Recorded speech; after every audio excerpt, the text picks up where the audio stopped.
For a short introduction, my name is Logan WOLFE. I'm a CEO of Wembley Partners. We're a global firm, have offices in the United Kingdom, Canada, and the United States. We have about 12 years of experience in the field, working at Deloitte, EY, Ernst & Young, and as an independent consultant as well. Primary focus is cyber risk mitigation in high-tech, healthcare, financial sectors. Quite a bit of financial cyber fraud work as well, and a few startups under my belt. And now I'm full-time with Wembley Partners, obviously. It's been a few years. Martin, do you want to just do a short intro as well? Yeah, sure. Thanks, Logan. So MARTYN GILL in the UK, heading up the UK firm for Wembley Partners. Before this, I was at Deloitte, heading up cyber threat intelligence for the UK and parts of the EMEA region. I was at BA Systems, Applied Intelligence before that. And I think during the intro, it was mentioned I was at GCHQ for 5 years as an intelligence officer there, and spent a number of years in the British Army as well, doing electronic warfare and cyber. Thank you, Martin. And Martin is leading our United Kingdom firm. So we're going to talk about healthcare and how it sort of evolved during the COVID pandemic and how it ties into IoT, what kind of threats we're seeing. And it's a pretty interesting conversation there. So what we're going to kick this off with is what we call a $7 billion question, right? And well, what we're looking at is healthcare was always a prime target for cybercriminals. Obviously, you have a lot of personally identifiable information. You have a lot of personal health information, you know, and at the same time, lately, starting, I'm going to say March, you know, even February, you have a rapidly expanding attack footprint. So that's thanks to IoT, but also thanks to the COVID threat. So if you look at the healthcare's response to the pandemic, it was a mass migration to cloud services at a speed not generally conducive to best planning. So mistakes very likely to be made. You know, we're seeing the adoption of cloud technology today, which will very much lead to a larger attack footprint tomorrow and potentially data compromise. That's the risk we should be concerned about at this moment. And we're going to get into some statistics, and you know, spoiler alert, we're seeing a steady increase in attacks and breaches on healthcare. But again, I feel like we're setting the stage for further risk just because of what's going on right now with the cloud migration. Now, the industry has suffered a huge increase in attacks triggered by the pandemic. I mean, we've seen a five-fold increase in attacks against the WHO staff. Right, there are a few threat groups that are also attacking the hospitals in the United States in particular, and again, we're going to get into that. We're talking like APT groups and nation-state sponsored groups. Now, what's not helping is that the abundance of inherently vulnerable and often unpatched IoT devices within hospitals, and I'm not just talking about, let's say, it's a common misconception when you say IoT, you know, healthcare. And what jumps to mind is, you know, IV drips, you know, even pacemakers and wearable devices, right? But that's not the reality of things. The reality is that within the hospital, we see all kinds of affected devices. I mean, it could be, we're talking non-medical devices, you know, printers, like network switches, infrastructure. So all of the stuff, all of these devices, they're not directly connected to patient health, but they're still critical to the workflow of providing any kind of medical care, and disruptions to the operation of these devices will result in, you know, appointments missed, you know, various degrees of compromise, whether that's data or just a denial of service. You know, let's say if an elevator is blocked, for example, then this can hinder the ability of patients to get to the operating rooms, to ER. You know, again, to their appointments, moving equipment. So this is all just kind of bundled in there, right? And you know, people who target these medical devices, they're usually motivated by the financial gain. But now we're also seeing an uptick in attacks that are looking to obtain intellectual property that's related to COVID research, COVID vaccine research, right? So the question is, did COVID and IoT make healthcare security landscape a lot worse? So just to kind of throw some numbers at you. So if you look at this slide, and I'm gonna I'm going to hand it off to Martin in a second, but we're seeing an uptick of attack of 53%. That's as of July 2020, and that's coming from the U.S. Health and Human Services. And now, Martin, would you like to talk about that, please? Yeah, sure. Thank you, Logan. So, yeah, as we saw in 2019, we saw just shy, I think, of 40 million patient records stolen. And we moved into then 2020, we start to see COVID, and then we start to see opportunities. So the old intent, opportunity, capability equals the threat. And what we saw, what our analysts saw, was a rise from roughly around 200 COVID-related domains through to around 800 the month later. And then we saw that the opportunity started to look towards PPE. We started to look towards research centers.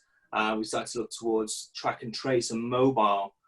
We started to then see patients being targeted, or potentially patients being targeted who were looking to get tests, and how they were communicating with their local government and national government, and how the messages were being relayed to them through text messaging, or what was the easiest method of getting the messaging out to the general populace.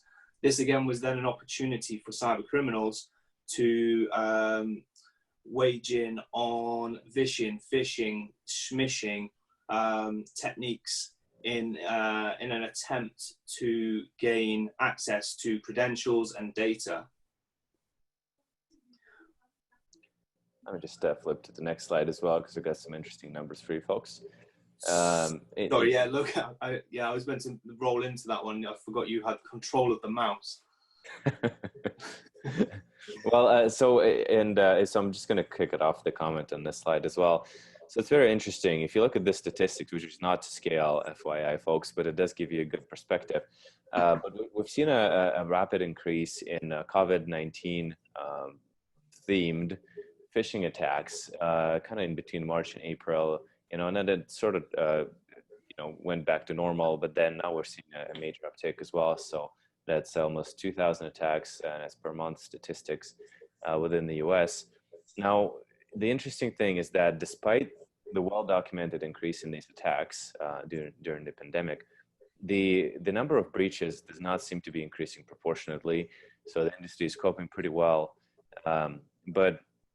And again, it's interesting. What you should note, though, is that the increase in that rate of migration to the cloud-based services, including telehealth, we're talking applications, like everything that's being rolled out for remote patient care, but also just remote, hospital operation. Some of the doctors conducting, the tele interviews with patients, remote diagnostics. So all of this increases the attack surface, right? And will undoubtedly leave the industry more exposed in the future. So I think what we're seeing here is a bit of a stage setting for what we're going to experience as an increase in actual breaches later in the year. And again, I've mentioned I've seen a massive fivefold increase in attacks against the WHO staff, right? But what's also happening alongside, as you can see, a steady increase in IoT-based breaches. We have Iranian groups, we have Chinese groups, and various nation-sponsored actors targeting intellectual property, right? So if a country gets a hold of progressive, COVID research or vaccine research, this could provide a massive leverage in regards to, to their stance geopolitically, right? Needless to say, and as the vaccine does not exist on the market yet, this introduces massive financial leverage as well in regards to essentially establishing a monopoly on the market when it comes to these vaccines, right? So there are numerous motivations on nation state level and on a personal kind of individual or enterprise level. We're talking financial motivations for selling patient data and that sort of thing. Yeah, and it's definitely becoming a more dangerous global landscape. Previously, intellectual property, it was pharmaceutical companies definitely had to worry about that. But typically, we weren't talking hospitals, for example, or some of the large organizations like nonprofits that we have here in Canada. And the statistics are pretty staggering as they are. We have off the top of my head, 48% of total data breaches last year in 2019 in Canada related to healthcare, including massive breaches like Life Labs, for example, which is a medical testing company. And, you know, I definitely don't see that trend decreasing now, that not just the data, but the intellectual property is being targeted as well. Martin, do you want to comment on that? The only thing I was going to mention on top of that, Logan, was the threat to mobile, and everyone's moving, or the move towards mobile technology through applications. And we saw in March, it was reported that just over 2,000 of the apps in the Google Play Store were deemed malicious in some way, or they were copycat. And we've seen a lot of that, especially the trend around track and trace, where we saw the Canadian government push out that they were providing this track and trace application. On the same day, we saw then two variants, both hosting malicious malware within them. So there's a trend towards these actors, whether it be state-sponsored or whether it be cybercriminal, reacting to what nations or populace are being advised and what's being offered to them to support them through this particular period in time. And the other point I was going to mention as well, and it served us quite well having two locations to run some cyber threat intelligence, is as we're seeing incidents happen in the UK and different techniques being employed in the UK, it's enabled us to spot these early for the Canadian market as well. But adding that we learned in the UK from what then we were seeing from the Far East, especially the Australians. Certainly, and that actually leads us quite nicely into the next piece of information I have to present to you folks. And I see there are some questions in the Q&A section coming in. We're definitely going to address those closer to the end of the conversation. So if you look at the threat landscape, courtesy of Verizon and also our partners at Arctic Wolf, so we did some our own research as well in addition to that. But if you look at the threat landscape across the 2020, you can see some patterns, some actors, you know, some particular pieces that the cybercriminals are after. And I'm going to hand it off to Martin again in a second.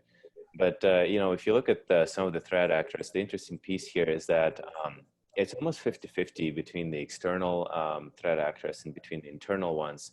Now, make no mistake, the internal threat actors, they're not necessarily malicious. So we're not talking you know, doctors smuggling out patient information, not necessarily, although it does happen. But some of these leaks, they're non-malicious in nature, right? Like, so it's you know, it's record mishandling, right? Like it's the you know, identity access mismanagement, that sort of thing. A lot of the hospitals we have here as clients, they seem to have legacy systems, especially when it comes to you know, data segregation, you know, access separation, and least privilege access for various, let's say, physicians and doctors. Like, they're often able to cross-browse, you know, each other's patients. So the problem with that is if one account gets compromised, this causes a cascade compromise as well. Martin, do you want to talk about these numbers as well? Yeah, sure. So I suppose to Logan's point there, that the one trend we've seen this year in particular is obviously people moving to work from home, and that includes people in the healthcare, life science and healthcare sector also. So when you're looking at numbers, that is a split, internal, external, you could assess that a lot of the internal leaks, as it were, or incidents, events, is predominantly from those that don't really work in a technical space. Now all of a sudden there's a lot of pressure on them, and they're juggling a lot more than just their professional lives and working remotely. This sort of thing is going to happen.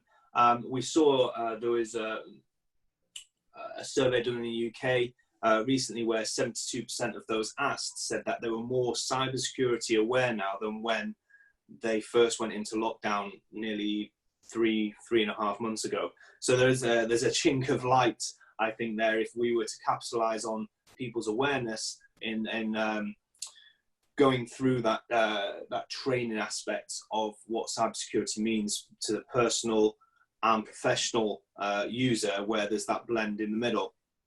And then also, if you were to take the credentials and personal data compromises, credentials versus personal, we're talking credit card details, whereas credentials are talking email addresses. Actually, you look at that and we're over 50% if we were to blend the two together. Yeah, so over to you, Logan. And thank you, Martin. Is an excellent perspective. Now, one thing I want to point out as well is that, why is medical information such a high value target? And one of the reasons for that versus, let's say, financial data like credit cards and what have you, is because this information cannot be easily changed. Right, that's the problem. So if your social insurance number is compromised, for instance, it's not as easy to go. You can't just call them up and block it like you would a credit card, for example.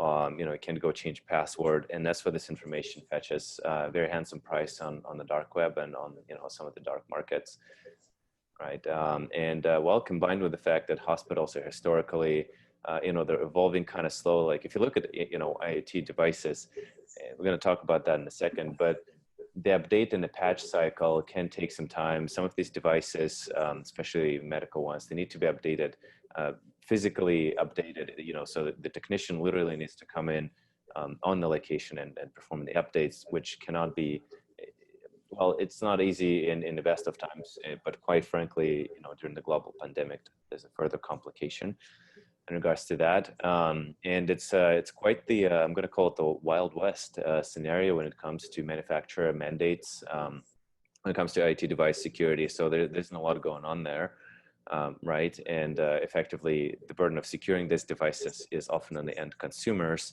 And the end consumers in this case, so that's healthcare institutions and hospitals, they do have their hands full, obviously treating the population. So, and that kind of, again, rolls up pretty nicely into some of the risk factors here. So we're looking at forced digitization. So that's what I was talking about, the institutions, not just healthcare institutions, but in particular, the problem arises from the fact that healthcare, hospitals, they're not necessarily used to providing services in a remote manner, like they're used to seeing their patients, treating their patients face-to-face, not always possible right now.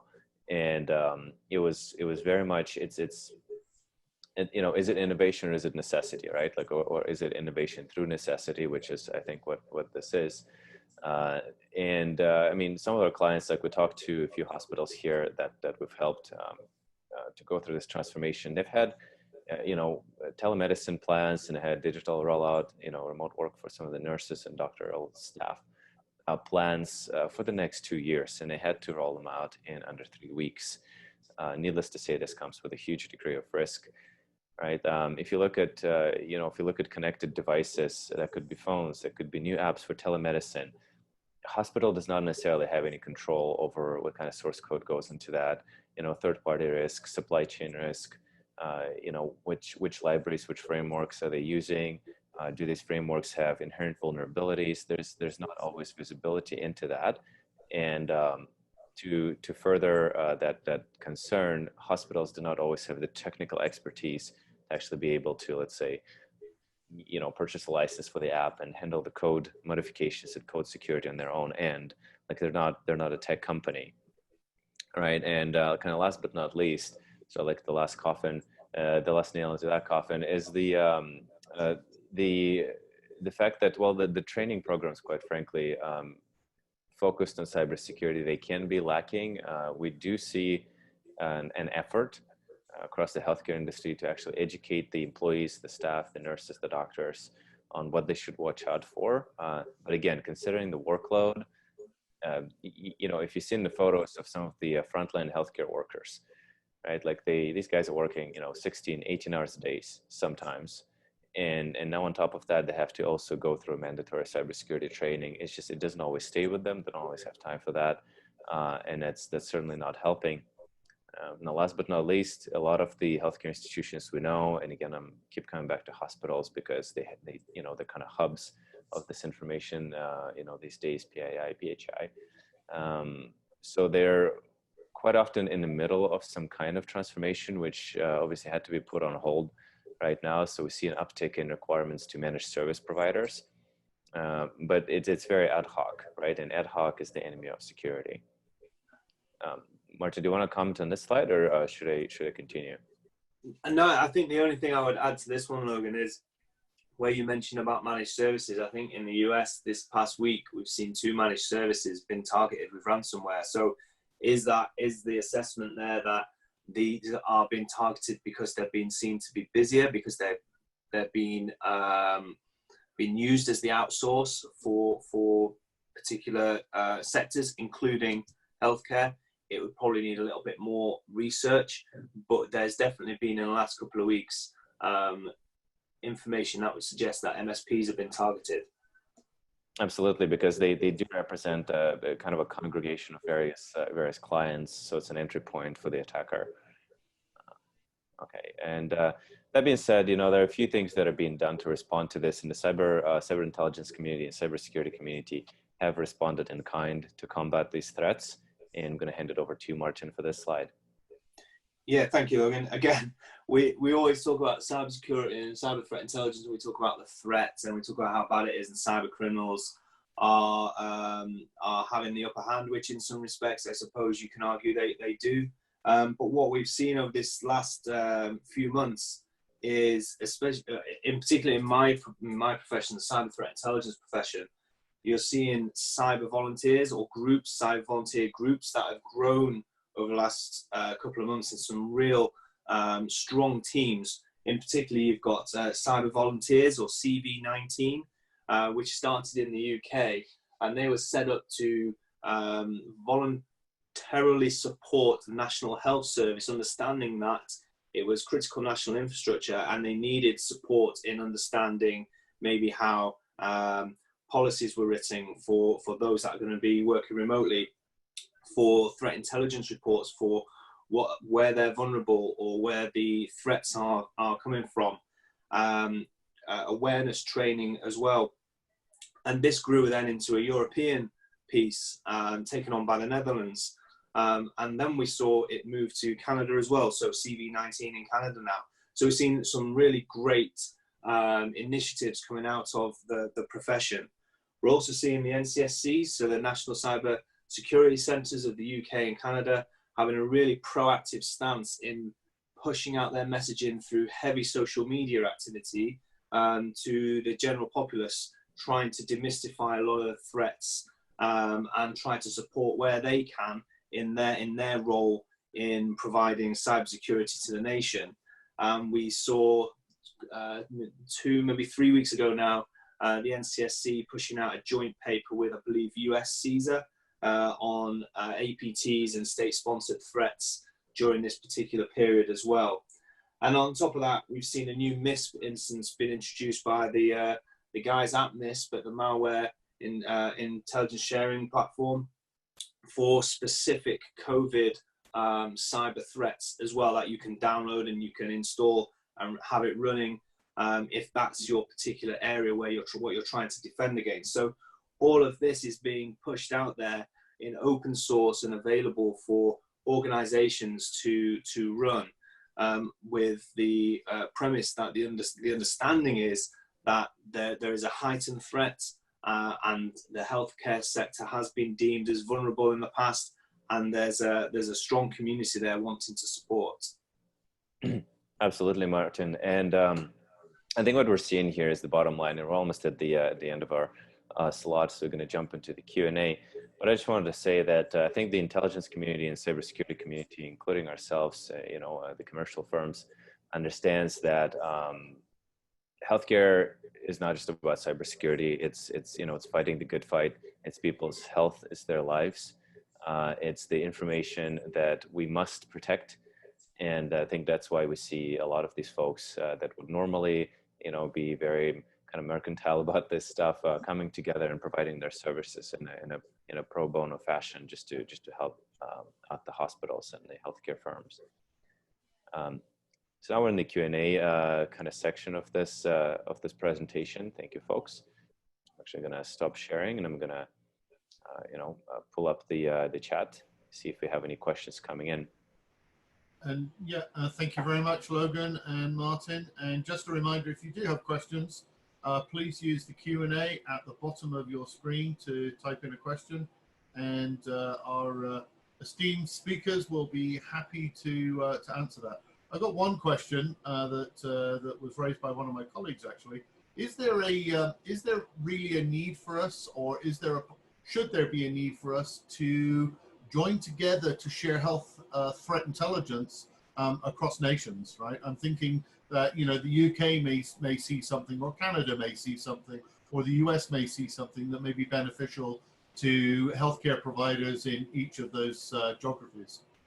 Well, look, the question of sharing, and it's an excellent question, by the way. So, and the question of sharing intelligence between various entities, especially in the commercial sector, even, you know, like banks and whatnot, have been raised a few times. Now, with the banks, it's less, you know, it's less black and white because there's obviously competition, right? But I think when it comes to healthcare, my answer would definitely be yes, right? Because I think we gotta put some of these differences aside, whether they're, you know, geopolitical, and perhaps that's a bit of a naive view, but I do hope deep inside that, you know, the countries and the institutions can kind of, you know, can suspend the competition, you know, for let's say, you know, commercial patient care, and share that intelligence to just help each of them individually and jointly combat this crisis. Yeah. Sorry. And for me, yeah, I do think this is where the MISP guys tried to help out by breaking down those boundaries, geographical boundaries, and having a sharing platform that anyone can use. But for me, yeah, the idea of a federated threat intelligence sharing community would be fantastic, and take away some of the commercial sensitivities around who owns what, and just support the defense of a much more important outcome. Right. Is there really a role here for national intelligence services, you know, like, you know, three-letter agencies in the US and their equivalents in Canada, the UK, Europe, Australia, sharing, you know, semi-classified information with those industries that, you know, may be at risk from new attack vectors that are seen, for example. You know, in the US, we have InfraGard, right, which if you're a US citizen and in charge of security, you have access to, you know, the FBI's latest intelligence, you know, the semi-classified or unclassified, non-public, but data, which can often be useful. In the US as well, we also have the healthcare ISAC, the information sharing group, although not all providers, unfortunately, are members of that. But you know, there seems to be a need to stop reinventing the wheel. Yeah, no, I'd agree. I can only really speak for the UK, to be honest with you. But what the NCSC do, the National Cybersecurity Centre do, is an unbelievable job for public sector departments in how they share, how they push information out. We've got the CISP as well, which is another sharing platform you can become a member of and be in that, I suppose, closed community. They have a number of industry programs that you can join in the cyber threat intelligence space as well and share intelligence that way. So in the UK, I think the NCSC are definitely getting it right and going in the right direction in how they do business. And I believe others are looking at how they are supporting critical national infrastructure and public sector and taking that model themselves from what I've seen. In Canada, the attempt is there. So the Canadian GCHQ is definitely, they have a free sharing portal, right? And I do know that they're supporting healthcare institutions behind the scenes with some of the intel, you know, but I feel like rolling out a nationwide campaign directed at that would definitely be helpful, just kind of like our case in the UK. Great. Well, there's obviously a need here for better threat intelligence so that we can protect our healthcare assets and our patients from an increasingly virulent level of attacks from cybercriminal elements and organized nation states. I want to take a couple of seconds to thank Logan and Martin for taking time out of their day or their evening in Martin's case to share their thoughts and suggestions with the attendees here today. I'm sure they would love if you would connect with them on LinkedIn or other social media platforms with any further questions. So thank you, gentlemen. It is our pleasure. Thank you. It's been awesome. Thank you ever so much for listening. Thank you.